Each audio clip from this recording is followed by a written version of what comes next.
Hi everyone, welcome back to my channel. तो friends, जैसा कि मैंने आप लोगों को बताया था कि मैं सुबह वाले घाट का भी वीडियो आप लोगों के साथ शेयर करूंगी। तो वही अभी मॉर्निंग के 5 बज रहे हैं और हम लोग नहा धोआ के एकदम रेडी हैं। तो हम जा रहे हैं घाट पे। तो आज मेरी बेटी मेरे साथ जा रही है, तो वही शूट कर रही है। तो फिर इस तरह थोड़ा ज़्यादा लंबा वीडियो आज मैंने बना लिया क्योंकि वो शूट कर रही थी। तो ये मैंने अपने हाथ में अर्घ लिया हुआ है एक प्रसाद का, तो मैं वो लेके जा रही हूँ घाट पे। और हम पैदल ही जा रहे हैं क्योंकि घाट हमारे घर के पास ही है, ज़्यादा दूर नहीं है। तो जैसे कि सब लोग अर्घ का सामान अपने सर पे उठा के जैसे लेके जाते हैं, ज़्यादा डलिया बड़ी बड़ी डलिया में रख के, तो मैं एक लेके जा रही हूँ अपने हाथ में। और ये आगे मेरी सासू माँ है, मदर इन लॉ। तो हम अब घाट पे पहुँच चुके हैं। और ये देखिए फ्रेंड्स, जब मैं घाट पे पहुँची तो मैंने देखा कि यहाँ तो बिल्कुल लोग ही नहीं है।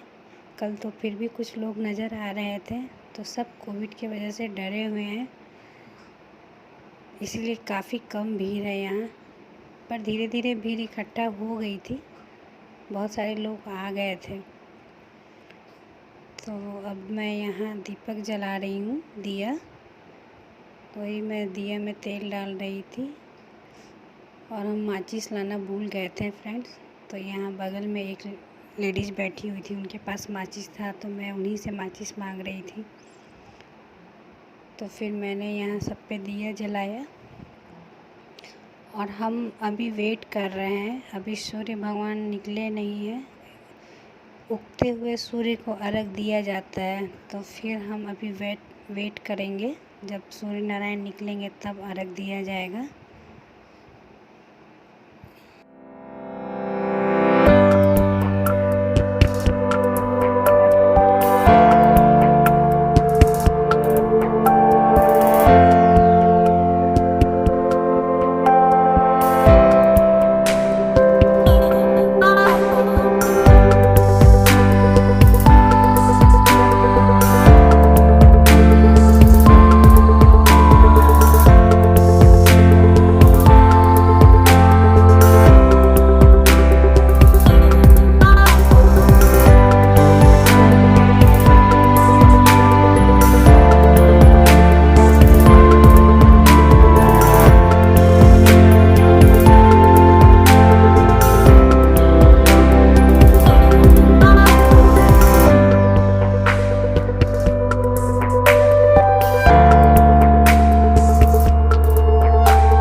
तो ये देखिए फ्रेंड्स, अब सूर्य नारायण हमारे निकल गए हैं।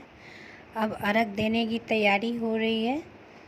तो जो महिला व्रत करती हैं वो अर्घ देने से पहले पहले नदी में स्नान करती हैं और उसके बाद यहाँ सिंदूर लगाया जाता है और हाथ में फल फूल अक्षत ये सब पहले दिया जाता है, उसके बाद ही अर्घ उठता है।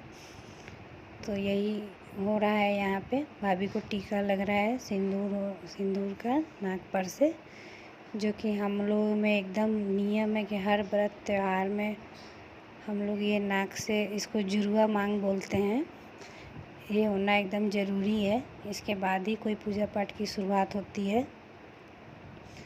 तो यहाँ अर्घ सब रखा हुआ है।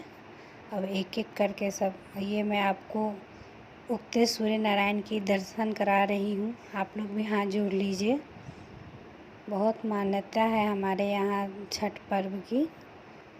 डेली रूटीन में तो फ्रेंड्स हम अपने हिसाब से उठते हैं और जब हमें फुर्सत होता है तभी हम सूर्य नारायण को जल देते हैं। पर ये छठ पर्व ही एक ऐसा है जिसमें हमें नियम से उठना पड़ता है और हम सूर्य भगवान का निकलने का इंतज़ार करते हैं। और जब सूर्य नारायण निकलते हैं, दर्शन देते हैं, तब हम उन्हें जल देते हैं। तो ये देखिए फ्रेंड्स, कितनी भीड़ इकट्ठा हो गई। धीरे धीरे सारे लोग पहुंच गए हैं और सब सूर्य नारायण को जल दे रहे हैं, कोई दूध से, कोई जल पानी से, जिसकी जैसी श्रद्धा है। तो वही सब यहाँ पे भीड़ इकट्ठा हो गई है, सब जल दे रहे हैं और मैं भी यहाँ अभी पानी में उतर गई हूँ जल देने के लिए। तो मैं पानी में जाके अंदर जल दे रही हूँ। मुझे काफ़ी अच्छा लगता है इस तरफ पानी में खड़े होना, नदी तालाब में। वैसे तो हमें मौका नहीं मिलता है, कभी कभी ही मौका मिलता है, तो जब मौका मिलता है तो मैं छोड़ती नहीं हूँ। तो वही मैं यहाँ पे जल दे रही हूँ और अब पूजा समाप्त हो चुकी है। अब सबको टीका लगेगा और प्रसाद दिया जाएगा। तो ये देखिए फ्रेंड्स, यहाँ कितनी भीड़ इकट्ठा हो गई प्रसाद लेने के लिए। तो ये बहुत सौभाग्य मानते हैं हम लोग इस चीज़ का, जो व्रत करती हैं ना, उनके हाथ से टीका लग जाए और उन्हीं के हाथ से प्रसाद मिल जाए। सब लोग उनका पैर छू के आशीर्वाद भी लेते हैं। तो ये यहाँ पे यही हो रहा है और वो थक भी जाती हैं बेचारी, जो व्रत की रहती हैं। एक तो 2 दिन का फास्ट होता है, ऊपर से इतने लोग हो जाते हैं, सबको एक एक करके टीका लगाना, प्रसाद देना। मगर क्या करें, ये नियम है। तो लोग ज़बरदस्ती करते हैं, सब चाहते हैं कि मुझे उन्हीं के हाथ से प्रसाद मिले जो व्रत की हुई हैं। तो बस यहीं तक की थी मेरी वीडियो। तो अगर आपको मेरी वीडियो अच्छी लगी हो छठ पूजा के ऊपर, तो फ्रेंड्स मेरे चैनल को लाइक कीजिए, सब्सक्राइब कीजिए और शेयर कीजिए। अब फिर मिलेंगे हम अपने एक नए ब्लॉग के साथ। तब तक के लिए टाटा, बाय बाय।